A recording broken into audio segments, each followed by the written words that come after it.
What's up, guys? Welcome to the Crypto Savvy channel. I'm Craig, and I apologize for being late today to the video. I had some running around to do that took a little bit longer than expected this morning, but nevertheless, here we are. Let's take a look at the charts. First, looking at the Dow, then the DXY, then Bitcoin. We'll take a look at the more immediate time frames in Bitcoin, and then I want to show you some charts at the end. You're going to want to stick around to watch to look at possible bottom areas, and we're going to take a look at other charts that look similar and what happened to them and why. So definitely stick around for the whole video. Make sure you smash that thumbs up. Make sure you subscribe to the channel if you haven't already. Also, make sure you share the video. Get it out there. All right, let's take a look at what's going on. So the Dow, it does look like the Dow is pretty much ready to top back out here and go for another reversal. If we get above this 33,271, the same line we've been looking at forever, and start opening and closing dailies above, which we failed to do over here. If we're able to do that, then we could be getting a little bit bullish. But as of now, I just think people are getting FOMO, fear of missing out. Guys, remember, Bitcoin was at way over 65K at the beginning of the year. So just relax, chill out. Let's see what's going on. All right, so as you guys know, looking at the RSI, we did not get our third touch down at the bottom yet. So I think this is just a correction up before more downside on the Dow. Let's look at the DXY. So the DXY, the lowest I see us going, if we do get that low, be around 107. We've talked about that. We could throw the fibs on, see if that has any significance. If we throw the fibs on, it says we could go down as far as the 618. We are getting a bounce at the 0.5 fib, but if we were to go down lower, it'd be around the 107 range. So the reason I have the 107 on there, as you guys know, I still have this target up here, and I'll show you a much higher target that I am super bullish on the DXY, guys. I have been for a few years. Now let's take a look at the daily. As you can see, the daily, that would get us down to that 55 EMA if we did get down to that 107 area. Actually, it'd be a little bit lower, yeah, around 107.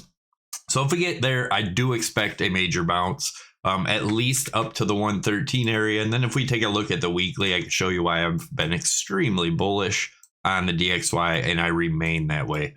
As you can see, it's a huge falling wedge here. The measured move of that gets us all the way up to 178. If this was to happen, but obviously 113 range is what I'm looking for first. If that breaks, then I'm looking for the 122 range. If that breaks, I think it's off to the races for the next year or two for the DXY. If you guys are interested in trading, definitely check out PrimeXBT, by far my favorite exchange. You can trade Forex, gold, silver, Bitcoin, altcoins, everything all from one exchange. Definitely check them out if you haven't already. Links down below. You can use my promo code SAVVY50. That'll get you up to a $7,000 bonus. Savvy25 will get you 25% off your fees. And I also have a tutorial on my YouTube page. You can go check it out. So anyways, let's take a look at what's going on here. I still remain bearish in the big picture. I mean, look at this, guys. This little tiny pump right here, everybody's getting super excited about, right? And if we look at the RSI, we've been watching this, right? We had a touch here, alternate touches, remember. Touch on the bottom, touch on the top, touch on the bottom, touch on. This did not quite hit the top. Remember, we talked about that. If we zoom in here, you can see these touches. That one did not, but this one most likely will today. So we could get up a little bit higher or close around that. If we close the daily around 22.7, 22.5, somewhere in that range, and then get a rejection down. Unless we close the RSI above this trend line, I remain bearish, and I think we're going to have some way more downside. Now let's get the RSI off there and take a look at these measured moves and why I have them. These are on the daily. These take time. Of course, you're going to have bounces, right? So these are the targets we've had for a very long time. We called this move, we called pretty much all these moves, right? So let's take a look at what's going on here. All right, if we take this measured move here from the break of this rising wedge right here, and we put it down to the break of here, that got us that 17.7 target. Anyone that watches this channel know we hit that dead on, expected a bounce there, and I told you the rejection area would be right here around 24.2, 24.3. We got a little bit higher, nevertheless, major rejection, right? Then That also was just a measured move of this here, the rising channel, which we broke down. If we take a measured move of this rising broadening wedge up here, that gets us all the way. That's what got us the 24.5, right? So if we take a measured move from the break of this blue trend right here, bring it down, this is where I get that 82, 75 to 82. I have a few different targets down there, and I do think we'll have a false bottom here. We'll talk about that in the end of the video. But first, let's get into the smaller time frames and see what's going on there. So we're going to look at the daily again, but in a different picture, right? So if we look at what's going on here, this does look like a falling wedge here. Now, in a falling wedge, if you're using Elliott wave theory, it would make, this would be your first leg A, and you get, whoops. This would be your first leg right here would be A, B, C, D, E, and then after E, you come crashing down, right? Let's take a look at what's going on. All right, we're going to look at the very bullish case and the very bearish case. I'll tell you why all these targets are here, what to watch for. If a certain target breaks, you look for the next, right? So let's take a look at what's going on. Let me get the RSI off there. As you can see too, the RSI will get a little bit more to the upside on the daily, but nevertheless, we're making some, this is actually going to be considered exaggerated divergence. If this closes the daily and this is even, this is lower, that's bearish exaggerated divergence. So let's take a look. I have some targets right here. We'll break this down into the 4 hour here in a minute. But if we take the measured move of this rising broadening wedge here, or I'm sorry, falling wedge here, if we break that 23.2-ish area, our first target to look for after that is going to be around the 28.2, right? If the 28.2 was to break, then our next target would be a measured move of this triangle right here. I am still bearish here, guys. I do not think this is going to happen. I'm showing you the possibilities that it could. That would get us up to the 38. And if that was to break, the super bullish case would be up to the 51.4, which I highly, highly, highly doubt. And like I said, we'll take a look at the bigger time frames and I'll show you why. There is reasoning behind what I'm telling you. So, all right, let's break this down to the 4 hour now.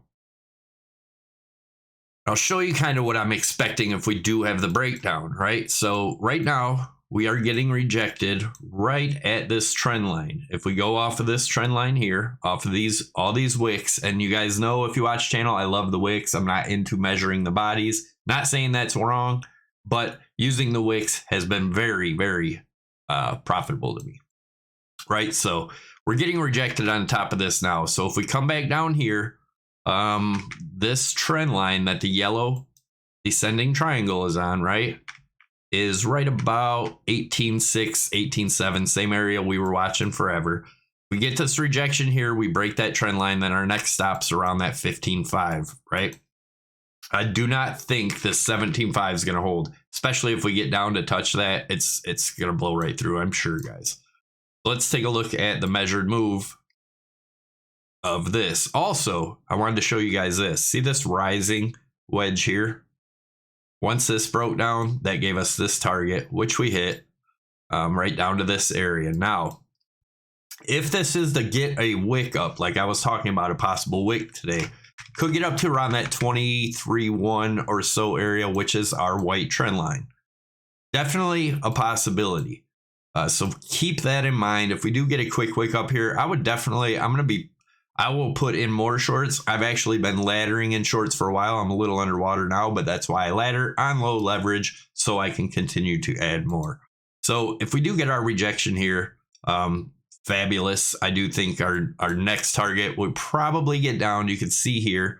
That's why I draw the arrows in. Probably get down, maybe get a bounce around the 15.5. Come back up, retest that 18.8 to 19,000 range. Come back down to our false bottom, which is, as I've stated a million times, I think it'll be sometime in the November-ish area, October and November. Then we get a bounce up into next year to get everyone bullish again, come back up, maybe retest this 15.5 area, and then just a long, slow draw out to the middle or end of next year to get to my low targets down here. If you could see how I see that playing out. And all these are just measured move targets. And that 37-ish area is a measured move looking at this as a big descending triangle. We put it down. If we were to break out or break down right here, that gets us down to the target we've been looking for forever. And again, this takes time, guys. You're going to see bounces here. But if you zoom out and really look at this, this is nothing. Everyone's getting super excited over this, and it's literally nothing right here. All right, let's take a look at one more thing on the 4 hour before we go into the weekly time frame. And like I said, I got 2 more charts I want you to take a look at with other possible bottom prices. So if you look here, you can see I have these green circles on the RSI and green circles on the price action. Every time the RSI is up here, those are tops, right? We always have big drops. We are in one right now, right here. I do think we're going to roll over, and it might happen pretty harshly. But remember, watch the daily, watch the times I just showed, or the prices I just showed you. Let's look at the .com bubble compared to the Bitcoin bubble. This is the Amazon chart. This is the one we made back in December 2nd. We also made a video before anybody else was even talking about it. You can check, if you go to my YouTube page, it's playing right when you open it. But anyways, we've been waiting, expecting all this. We knew there'd be drops, and then you get pumps, everybody get bullish, only to make a new lower low. Then you get a pump, new lower low, then you get a pump, new lower low. This is in the weekly, guys. These are both weekly charts here. That would show, that's why I believe, like we did back here, we got a false bottom. And this is what I've been showing too on this RSI in the weekly. I'm going to move this over so you can see it.